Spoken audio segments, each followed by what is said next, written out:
Russia's oil production increased to 11.1 million barrels per day in the first week of June, far exceeding production limits outlined in a global oil deal, Interfax news agency cited as sources saying on Saturday.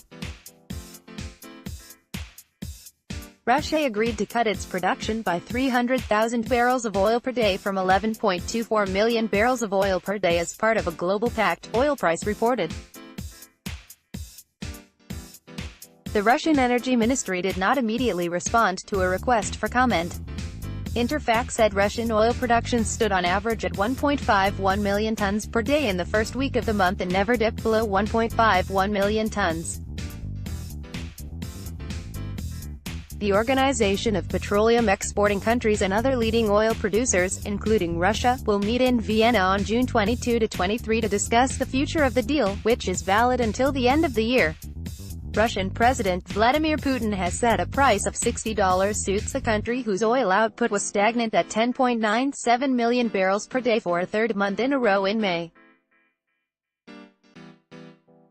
Oil prices fell on Monday, pulled down by rising Russian production and U.S. drilling activity, creeping to its highest in more than 3 years.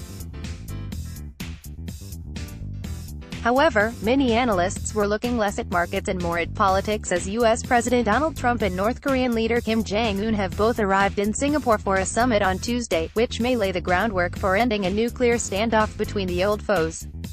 Back in oil markets, analysts expect surging U.S. output to start offsetting efforts led by the OPEC to withhold production, which have been in place since early 2017 and have pushed up prices significantly in the first half of this year. Brent crude futures were at $76.18 per barrel, down 28 cents, or 0.4%, from their last close.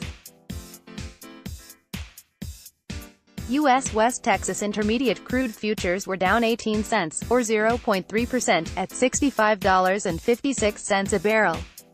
Prices were weighed down by another rise in the number of rigs drilling for new oil production in the United States. The rig count inched up by one to its highest since March 2015 at 862, according to energy services firm Baker Hughes on Friday. That implies U.S. crude output, already at a record high of 10.8 million barrels per day, will climb further. Non-OPEC supply is expected to rise sharply in 2019 led by U.S. shale growth, along with Russia, Brazil, Canada and Kazakhstan. U.S. bank J.P. Morgan said in its quarterly outlook published on Friday, adding that it was bearish on the oil price outlook going into the second half of the year.